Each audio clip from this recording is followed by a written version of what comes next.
한국의 정치 상황은 최근 들어 더욱 긴장되고 복잡해지고 있습니다. 현재 민주당과 국민의힘은 방송통신위원회 위원 임명을 둘러싸고 치열한 공방을 벌이고 있습니다. 이 과정에서 두 당은 각기 다른 입장을 강력히 주장하며 상대방의 행보를 비판하고 나섰습니다.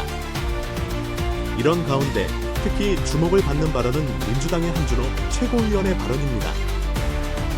그는 집권당인 국민의힘이 방송통신위원회에서의 지배적 위치를 잃을 것을 우려하고 있으며 이는 언론 통제의 어려움과 직결된다고 주장했습니다.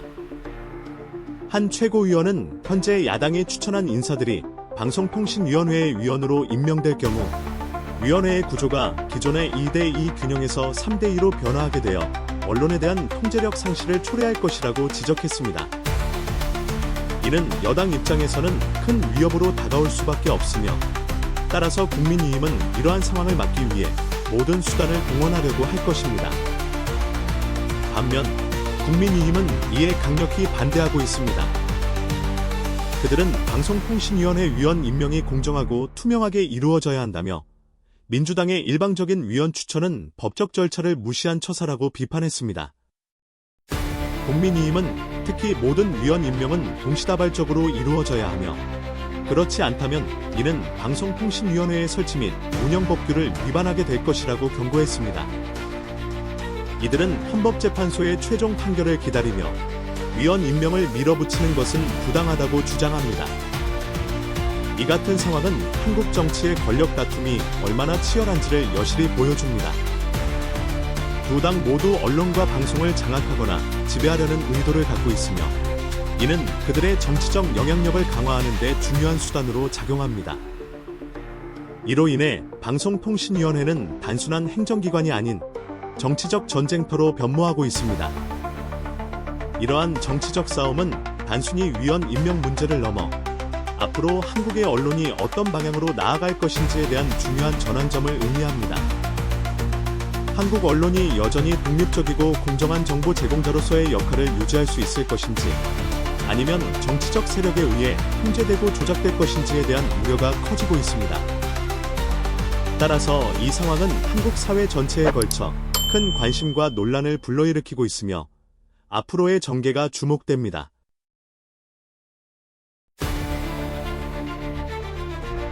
현재의 정치적 긴장 속에서 민주당의 한준호 최고위원은 국민의힘이 언론 통제를 시도하고 있다고 강하게 비판했습니다.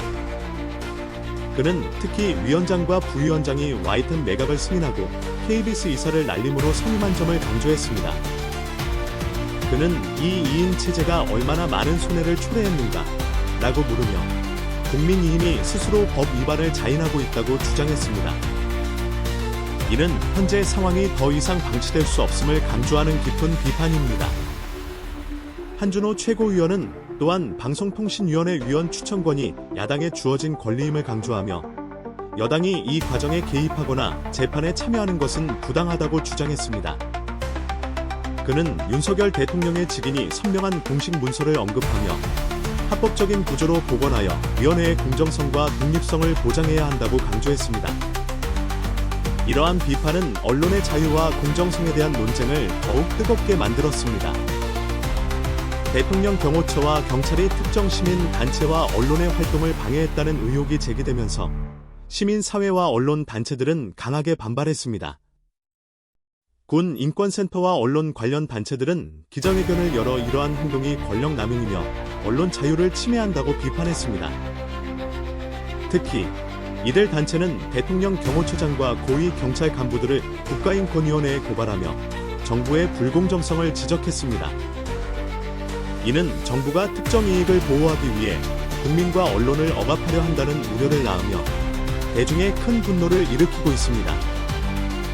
결국 이번 사건은 단순한 정치적 권력 싸움이 아니라 시민과 언론의 자유, 그리고 정부의 공정성과 투명성을 둘러싼 더 큰 문제로 떠오르고 있습니다. 앞으로의 전개는 한국 민주주의의 발전에 중요한 영향을 미칠 것입니다.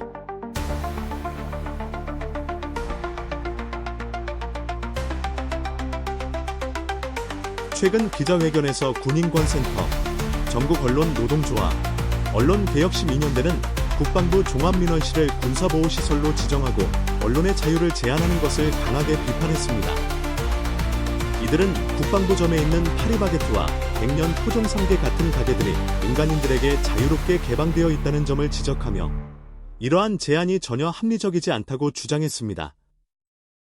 실제로 이들 가게 내부의 사진이 온라인에 다수 게재된 사례도 많아 일반 민간인들에게는 접근 제한이 없음을 보여줍니다. 시민단체들은 또한 용산경찰서가 전쟁기념관 앞 횡단보도를 바리케이드로 막아 기자들의 접근을 막은 것은 명백한 공권력 남용이라고 주장했습니다. 이들은 법적 근거가 없는 이러한 조치들이 언론의 자유, 이동의 자유, 표현의 자유를 침해한다고 비판했습니다. 더 나아가 이 단체들은 대통령 경호법에 의해서도 이러한 제한이 정당하지 않다고 강조했습니다. 국방부 종합민원실은 대통령 집무실이나 청와대와 인접해 있지 않으며 단지 대통령 경호구역 근처에 있다는 이유로 과도한 경호 조치를 통해 언론의 자유를 침해하는 것은 명백히 부당하다는 것입니다. 별표 이러한 선례를 그대로 두면 정부가 향후에도 경호를 핑계로 언론을 검열하고 취재를 통제하는 일이 빈번하게 발생할 가능성이 높다고 경고했습니다. 별표 이와 같은 상황 속에서 우리는 정부가 언론의 자유를 억압하기 위해 안전이라는 구실을 내세우고 있는 것은 아닌지 의문을 제기할 수 있습니다. 이러한 선례가 적절하게 해결되지 않는다면 우리는 언론 통제가 점점 더 심각해지고 민주주의와 공정한 사회를 위협하는 상황을 마주하게 될 수 있습니다. 별표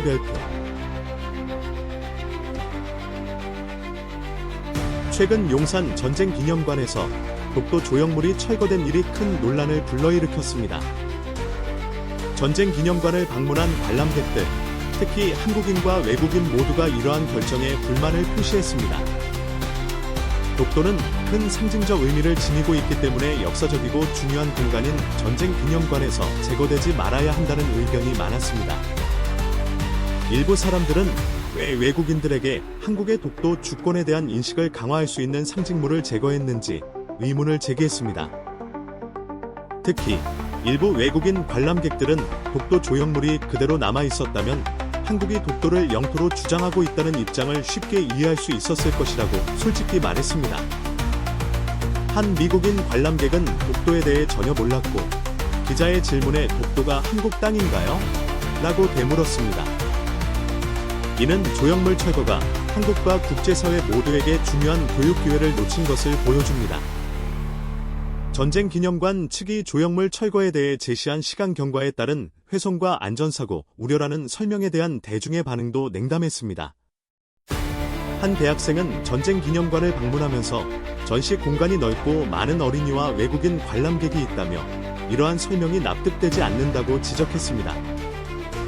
그는 독도가 한국 땅이라는 인식을 심어줄 좋은 기회였는데 조형물을 제거하는 것은 잘못된 결정이라고 강조했습니다. 온라인상에서도 많은 비판이 이어지고 있습니다.